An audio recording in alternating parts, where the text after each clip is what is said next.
Welcome to the Marketing for the Culture podcast, powered by the African American Marketing Association. Each week, we'll bring you an insightful conversation from some of the best experts in our industry on how to advance our career. Join the collective of Black marketers across the world, advancing their brand as we work towards creating a collaborative community. Hey, good people. Welcome to the Marketing for the Culture podcast. I'm your host, Michelle Gomez, and today's special guest is Jevon Wooden. Welcome to the show. How are you doing today? Hey, I'm doing well, Michelle. How are you? I'm doing good. So why don't you go ahead and tell the people about yourself? Absolutely. So I am Jevon Wooden. First and foremost, I am someone of compassion. I love helping others, which is why I founded my organization to help people improve confidence, clarity, and cash flow, right? That's a big thing in our communities. So I'm all for it.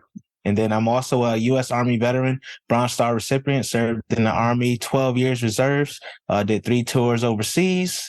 So that's another component. Just wanted to help in a different way as my career wound down.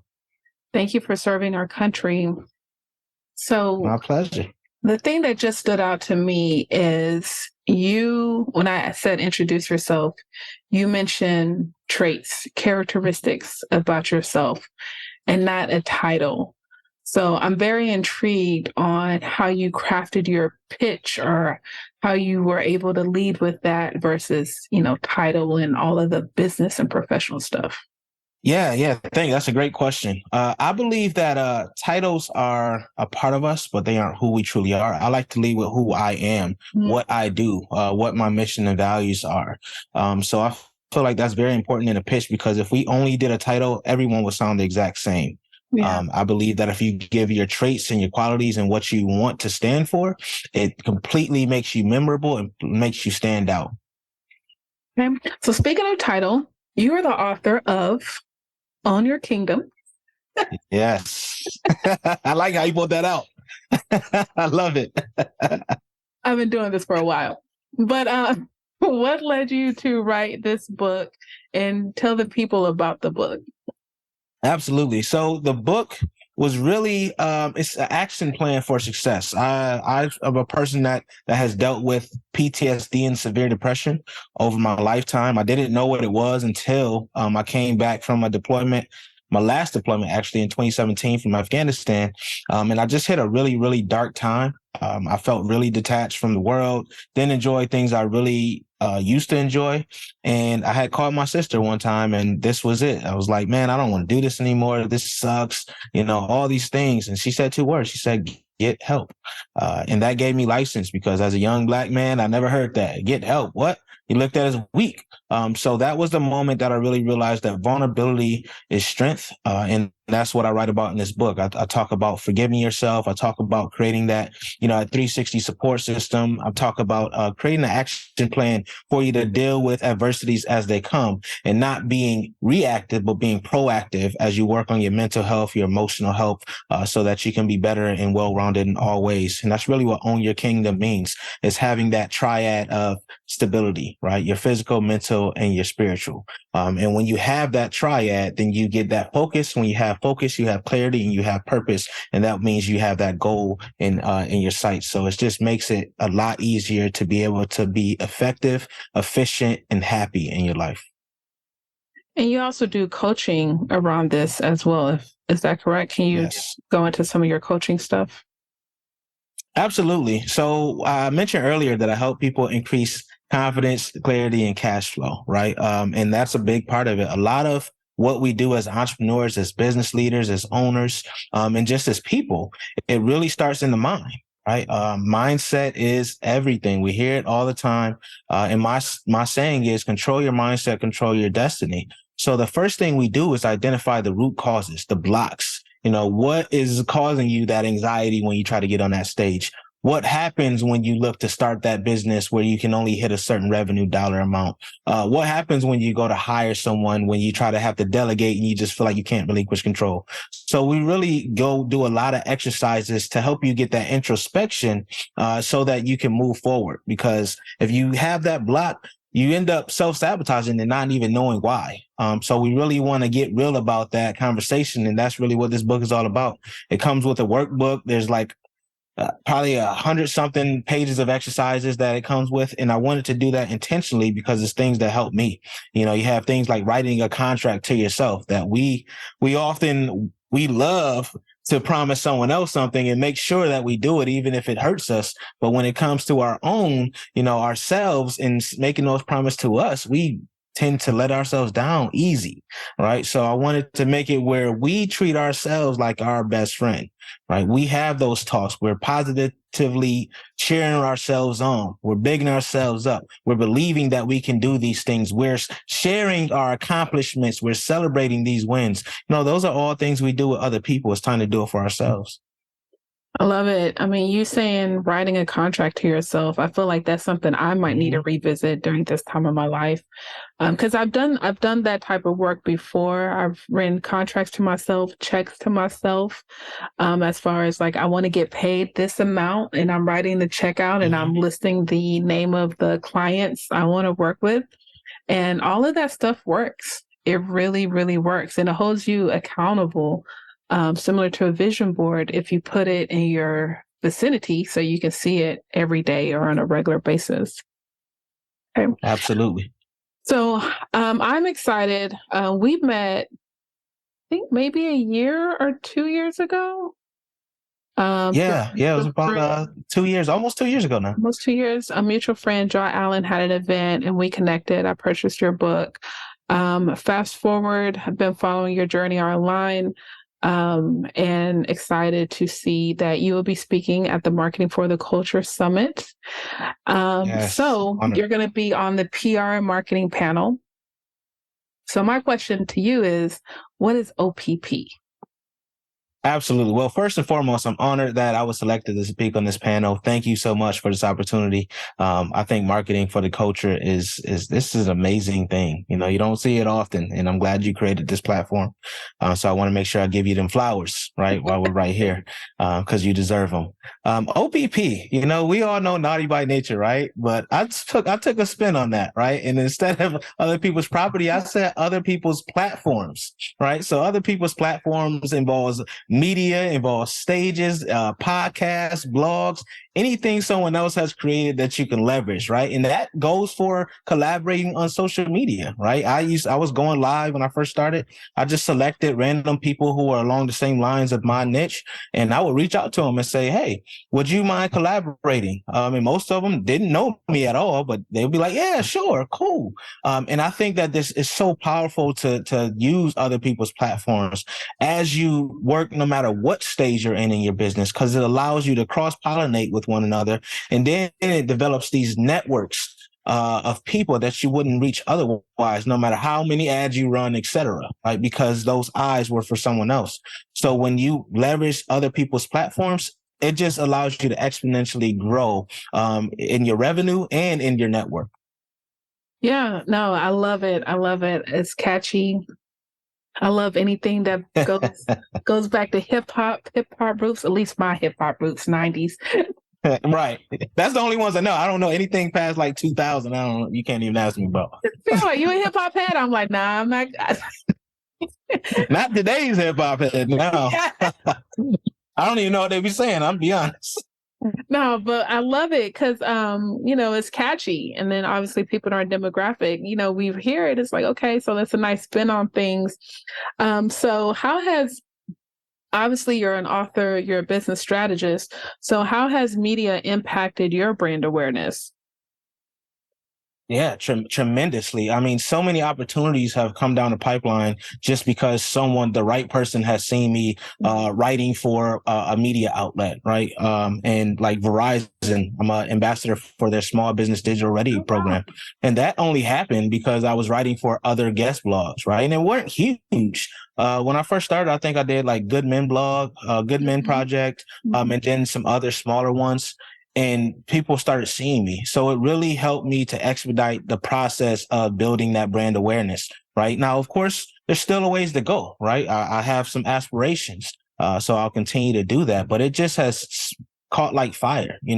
These brands, Entrepreneur and Forbes and Fast Company and Founder and all them, they look at the other brands, and people want what other people want. So if you can land, one of these brands, it just opens you up so many other doors, speaking engagements, other media outlets, interviews on TV, etc. So how did you make the decision between writing articles versus being interviewed? Because I think lots of times people want to be interviewed because of the spotlight or the immediate spotlight, especially with video and podcasting, versus I'm going to be a guest writer to some of these platforms. Yeah, I think one, you start where you are. It depends on the type of media modalities that you enjoy. Some people don't enjoy being in front of the cameras, so maybe you do want to do a guest blog. For me, it was what I noticed was a gap in what was readily available. I noticed that a lot of people weren't writing on topics that I enjoyed writing about, or at least not how I wrote about them. So I really wanted to write from a take of not all the roses and sunshine of business, but how you get over certain obstacles, right? That really are the crux of business, which is why so many of us fail about before 5 years. So that's why I started writing initially. And now I'm starting to do more like interview style stuff, simply because video has become the main mode for people to learn and get their information. Yeah, that's good. Because I remember a couple of years ago when guest writing was really popular. And then I've been podcasting since 2014. And so you got in early. I got in real early. So I focused. And it's funny because when I released my book in 2014, my goal was to target blogs, do interviews and guest writing. And I stumbled across podcasting. And I was on these early shows, and I'm sure it was just like me and the host listening, because like similar to what you were saying, right? Just collaborating. Yeah. And it's like, sure, why not? And before you do, it's like I look up and it's like, man, I'm the rookie and the vet, because no one else knows what podcasting is. I got 20 episodes under my belt. Now I'm launching my podcast, and now I'm in a community. Right. So I'm a guest on other shows. People are asking to be a guest on my show. I'm like, you're making it easy for me. Absolutely. Why not? That's what happens. That's using exactly other people's platform. Yeah. And I want people to know that you don't have to always start huge, right? Any content that you're creating, especially podcasts now, because typically you're doing audio and video, that is a great way to have a ton of content, right? You get that file. You can ask them for the raw form. You can splice that up into as many segments as you want. A lot of podcast guests, you get like quotables, like a content sheet, and that just gives you so much content. So if you're a person who struggles creating content, get on a couple podcasts and just talk. Right? Like we're doing right now. I'm sure we're going to have, like, if this is a 30-minute episode, you got at least 10 snippets that you can take and then post, and then add some, a caption or something to kind of grow it. And then I want people to also know that everything you talk about, typically you could turn into a blog, like it's vice versa. And that's another reason why I like OPP, because I can repurpose it into so many different types of contents and reach people in whatever learning format they prefer. Absolutely. Absolutely. A couple of tricks, like I don't necessarily do this now, but I've done this in the past. And this is how I wrote my second book. Once I did so many podcast interviews, when I was a guest on someone else's show, I took those interviews, I submitted them to rev.com. I got those transcripts, got a marker, highlighted everything. Okay, what's the tweetable? What's the quotable? Right? Or maybe something sparked an idea, and then I wrote about it, and then eventually I compiled and wrote my second book, and even some other books. So just absolutely. Yeah, Tim Ferriss had a whole book of just interviews he did, and just having different people, their quotes and stuff, and the lessons he learned. I mean, you literally can create an infinite amount of content from doing this. Yeah. All right. So, okay, I know I'm an expert. I have my degree, my experience. I've been, my education, whatever that may be. I've been doing this for a while, but I don't know how to pitch myself. Right. So can you give us maybe 3 tips or the steps in order for us to pitch ourselves, in order for us to get an interview or a guest column or, submit an article to a publication? Yeah, I would say now it's easier than ever because we can literally reach out to the core instead of having to get through a lot of gatekeepers. So one of the things I like to do is if I want to write for a guest spot, for instance, I'll find out who the editor in charge for that section is. So if, for instance, if it's Forbes and I want to write a business article, I'll check a couple articles and then I'll read some. And if anything stood out for me, right, I'm going to keep that in mind. And when I pitch this person, once I find their email or their LinkedIn, I'm not going to make it long. It's not going to be drawn out. I'm going to say, hey, I'm Jevon Wooden. Noticed that you wrote an article recently on X topic. Well, I have an idea for this. Give them the highlight, right? Would you be interested in learning more? Here's a few guest articles that I wrote before. That's it. That's all I'm going to put on. If they don't answer, then I'll search back. Hey, just wanted to put this to the top of your email list. I understand that you're busy, but I would love to, shoot over my idea. I don't want to spam your inbox. That's it. All right. Then I'm going to pitch it again. Typically, I hear back after the second one. But if I don't, then I'll follow up again and I'll say, hey, just checking in one more time, right? One more time with you to see if you're accepting guest contributions, right? I really want to submit this article on X. Here's a few other topics if you don't find that one interesting, just to give them some options. And then that's it. If they don't answer, move on to the next person. Typically, you can find out who's who, right, on these websites. So like Forbes, they'll have like, hey, how to submit a contribution, how to submit an article idea. And they'll tell you exactly how to pitch. They literally tell you how to pitch. So if you search, for instance, I would say Business Insider, how to submit an article to Business Insider. If you Google that, they'll say pitch guidelines and you just follow those to the T. One of the things I like to do is don't put any catchy subject lines. Put exactly what it is. In the military, we call it bottom line up front. So if it's a guest article pitch, I'm going to put article pitch in parentheses, and I'm going to put the name of the article that I want to submit. All right. And then that's it. If they want to know more about me, they're going to let me know, but I'm not going to submit a whole article in an inbox, right? Typically, they have a platform that you want to submit that on. So you're just submitting a header, and at most, you'll submit like a intro paragraph, right? A summary of what that article is about. If I want to get on a podcast, there are a couple sites, matchmaker.fm and podcastguest.com. I love those two simply because they're free, right? And I can find some really great podcasts, actually, whether they're in their niche down, right? They'll tell you exactly what the niche. Podcast guests will send you an email with like 10 emails or 10 podcasts within your niche that you are interested in.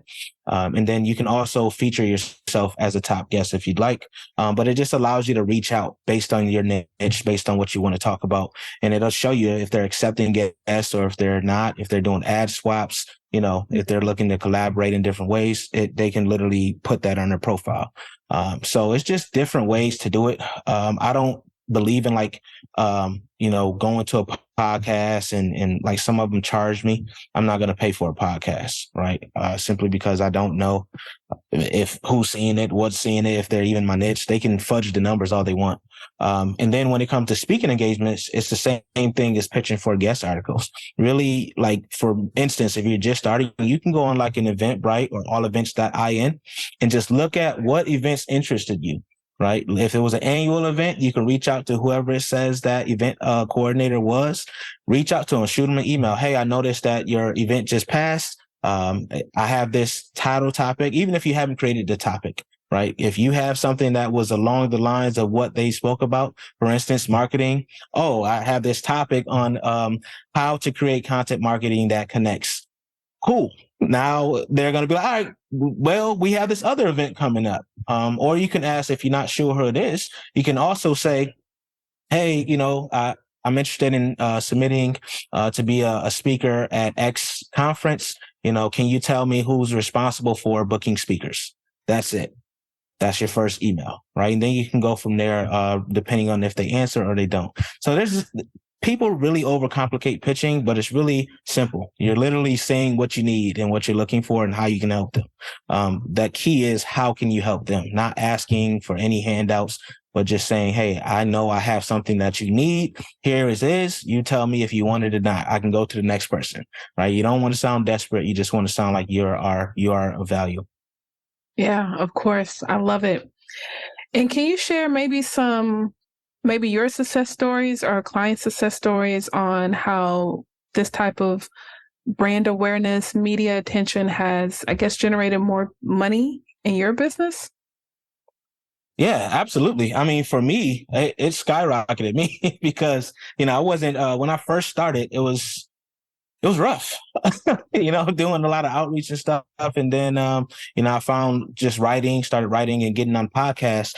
And actually my first few clients came from guest writing, and now that I'm in the Forbes Coaches Council, it has probably 3x my revenue at this stage, simply because people see, oh, you wrote for these articles. Oh, that was very interesting. And then what happens is people read it and they'll share it on like a LinkedIn or Twitter, and they'll tag me. So now other people are seeing me, right? So it just really makes you be looked at as a thought leader.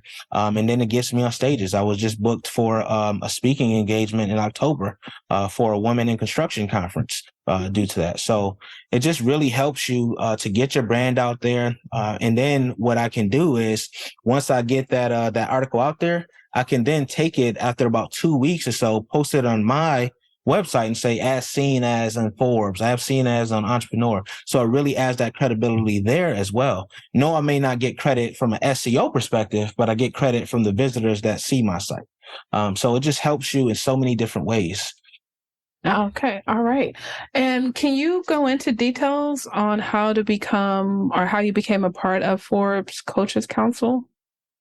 Yeah. So Forbes Coaches Council, if you're a business, so they have a bunch of different councils, but I'm in a coaches council. And as a business, you have to hit $500,000 in net revenue and annually. Or I think if you're an executive coach, you have to have 3 years executive coaching experience.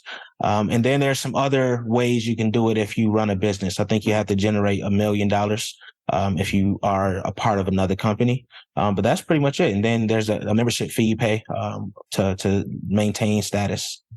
Okay. So if you're curious out there you have it, people.